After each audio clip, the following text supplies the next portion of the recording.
trunks, they ever ready. Assault and battery, if you scared, you never ready. Alright, this video is going to be about CM Punk, and man, did him and Cabana ever break the internet today? All of yesterday, all of today, all you've been hearing about on every tweet. Everyone's been at least tweeted about it or put a Facebook status about it. About how just groundbreaking and just shocking that CM Punk Colt Cabana podcast was. First thing I did today was listen to it. Seeing that it was 2 hours long, you knew that you were in for a treat. By God, it was more than just a treat. You heard really just the dirty things about WWE and the things that you thought were true, but, you know, really listening to it, and a guy who's been so, you know, called CM Punk loyal. He pretty much was that from 2007 until, I guess, 2014. He was, for a few years, he was champion. He's been Intercontinental Champion, Tag Team Champion. He was a superstar. He was a guy that WWE once put as their number 2 babyface, as their number 1 heel. He's been at the top of the card, and he's been at the bottom of the card. He's really seen everything from being treated like the king, and he's been treated like shit.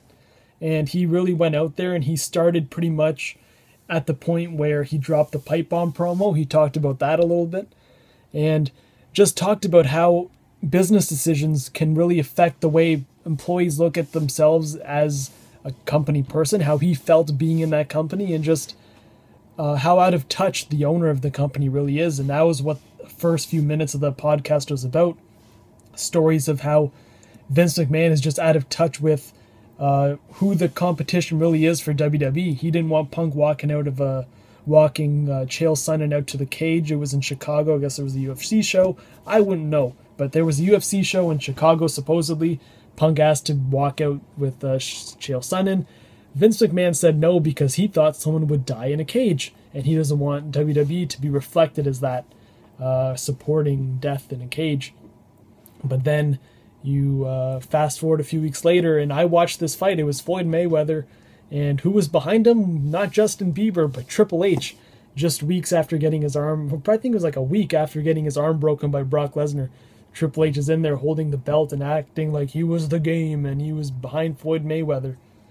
And CM Punk talks about just ideas that he had, and how he was promised so much, and how it was like he kept on trying to prove how he was who he says he was, the best in the world, and he tried doing whatever he could to make that true. He went out there when he wasn't feeling well. He was injured, broken ribs, broken the knee problems, leg problems, head problems. By head problems, I mean concussions. And he talks about how just screwed up the concussion test is. He told Cabana that, you know, he passed the test texting with his headphones on with flying colors, and he knew deep down that he had a concussion. Like, it was without a shadow of a doubt, but, you know, they did the test, they said he passed, and so I guess just little things like that is, he really sheds a light on just, you know, WWE isn't all what it's cracked up to be. But I think the biggest thing to come out of that whole interview, you know, the whole 2 hours, I think the main thing people will remember is when CM Punk talked about how he got fired on his wedding day. And every headline that you read on TMZ, any other news site that has picked it up, that is their main headline is, quote, "I got fired on my wedding day," you know, unquote. CM Punk, Colt Cabana AEW podcast. And just this interview, 2 hours of just burying everything from Triple H, how he just has no idea what to do for business, what is best for business. Talks about Daniel Bryan, talks about Vince McMahon, talks about Ryback and how he took 20 years off of his life just because the guy has no idea what he's doing in the ring. And me being a Ryback fan, it was kind of hard to listen to, but you do hear stories like, you know, I remember when he clotheslined Dolph Ziggler, almost knocked his damn head off, and I gave him a concussion, sent him out for a few weeks. Talks about the Shield, talks about just the doctor, Dr. Chris Amon, or whatever his name is, but how he thinks he's a lazy guy. He was sick, or he had an infection on his back, and kept on loading him up with antibiotics to the point where he was shitting himself. But just crazy stories. I don't want to give too much on here, but my thoughts, I guess that was a 5-minute rundown.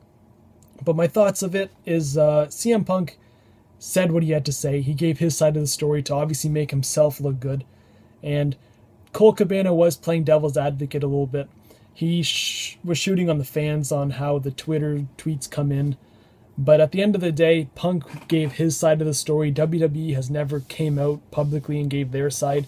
So, and they probably never will. So what Punk has said is probably what people are going to believe. And Punk being the first guy to come out of the darkness, out of the woodworks, and really talk about it, that's what people are going to remember. And it kind of leads for him to have leverage, because he could say whatever he wants, and he did really say whatever he wanted. Whether that be true or not, he really drove home the fact that WWE is a dark place, and a lot of guys go in there expecting they've made it to the top level. They've made it to the biggest wrestling organization in the world. And for all they know, they are walking into a death trap. WWE brings you in, they chew you out, and when they're done, they'll spit you right back out. And you've seen guys suffer like that. And I think Chris Hero is a perfect example, where he went in there in the best shape of his life, and once he's in there, you just saw things start to crumble. And once he got spat out, it was definitely a downhill spiral for him when it comes to physicality. You know, his body, I think, is the best way to put it. But otherwise, Punk really gave what he thought just make him look terrible. You know, I think that was the motive going in, is let's just say what I have to say, and if WWE doesn't like it, let them respond. But I highly doubt they're going to respond. If Punk was telling the truth 100%, and let's say that he was, and I think that's what a lot of people are expecting, Punk to really come out and not bullshit around anything. Man, I wouldn't want to be WWE. I wouldn't want to be Triple H. I wouldn't want to be Dr. Chris, whatever.